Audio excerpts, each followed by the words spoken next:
Hi friends, இன்றைக்கி வீடியோவில் பார்த்தீங்கன்னா நம்ம முள்ளங்கி சட்னி எப்படி செய்யுதுன்னு பார்க்க போகிறோம். முள்ளங்கி சட்னி வந்து சாதம், சப்பாத்தி, இட்லி, தோசைக்கு எல்லாத்துக்குமே எடுத்த கை ஃப்ரெண்ட்ஸ்.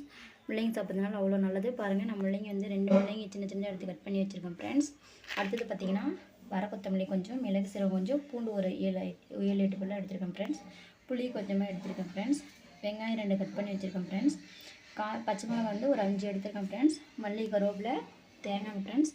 இப்போ வந்து நம்ம ஃபஸ்ட்டு வந்து கொத்தமல்லி, சீரகம், மிளகு இதெல்லாம் வந்து நம்ம வந்து வதக்கி எடுத்துக்கணும். அதுக்கப்புறம் வந்து முள்ளங்கி வந்து தனியாக ஓரளவுக்கு வதக்கி எடுத்துக்கணும் ஃப்ரெண்ட்ஸ். வாங்க ஃப்ரெண்ட்ஸ், வெயிட் பண்ணி இதை நல்லா வதக்கி அதுக்கப்புறம் சட்னி அரைப்போம். எப்படி வணங்குறதுன்னு காட்டுறோம் வாங்க. ஹாய் ஃப்ரெண்ட்ஸ், இப்போ வந்து பாத்திரம் சூடாகிடுச்சு. இப்போ வந்து கொஞ்சமாக எண்ணெய் விட்டுக்கோங்க ஃப்ரெண்ட்ஸ். கொஞ்சம் ஏன்னா வதங்கணும் இல்லை, அதனால் நான் கொஞ்சம் எக்ஸ்ட்ராவே விட்டுருக்கேன். இப்போ வந்து ஃபஸ்ட்டு பார்த்திங்கன்னா கடலைப்பருப்பு, உளுத்தம்பருப்பு வந்து பாருங்கள் ஃப்ரெண்ட்ஸ், நான் மிக்ஸ் பண்ணி வச்சுருக்கேன்.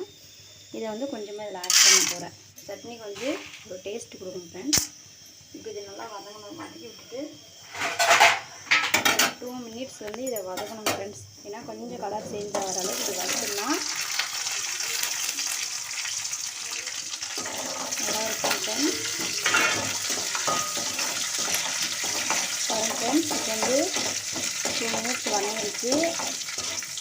இப்போ வந்து இதிலே வந்து நம்ம எடுத்து வச்சுருக்க மல்லி, சீரகம், மிளகு, பூண்டு இதை வந்து ஆட் பண்ணி இதிலே அனுப்பிச்சுக்குவோம்.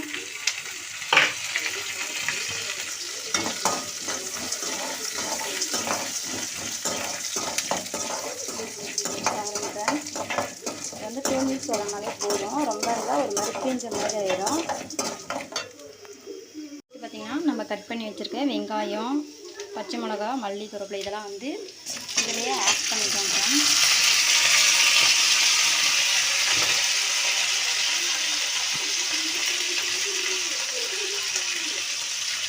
இப்போ வந்து வெங்காயம் வந்து கொஞ்சம் வதங்கணும்.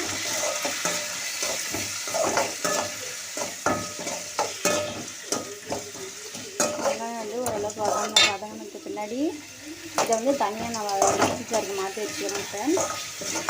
அதுக்கப்புறம் தான் நம்ம வந்து முள்ளங்கி வதக்க போகிறோம். வெயிட் பண்ணுங்கள், வெங்காயம் ஒரு 2 மினிட்ஸ் வதங்கட்டும். பாருங்கள் ஃப்ரெண்ட்ஸ், வெங்காயம் வந்து நல்லா வதங்கிடுச்சு. இப்போ வந்து பார்த்திங்கன்னா நம்ம இதை ஒரு பிளேட்டுக்கு மாற்றிட்டு அதுக்கப்புறம் முள்ளங்கி வந்து தனியாக வதக்கி எடுத்துக்க போகிறோம் ஃப்ரெண்ட்ஸ். பாருங்கள் ஃப்ரெண்ட்ஸ், இப்போ நான் வந்து முள்ளங்கி எடுத்து வச்சுருக்கேன். இதை வந்து நல்லா வதங்கணும் ஃப்ரெண்ட்ஸ். முள்ளங்கி நல்லா வதங்கினா தான் சட்னி வந்து டேஸ்ட்டாக இருக்கும்.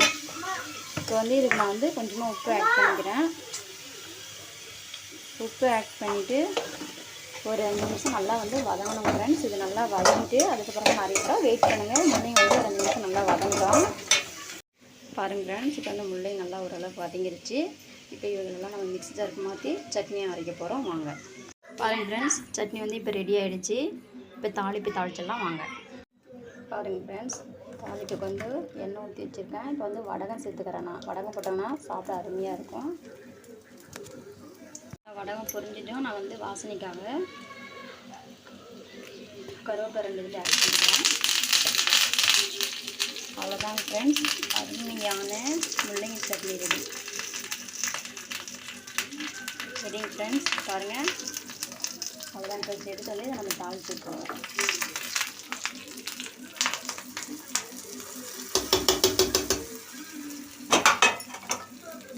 பாருங்கள் ஃப்ரெண்ட்ஸ், அருமையான சட்னி ரெடி.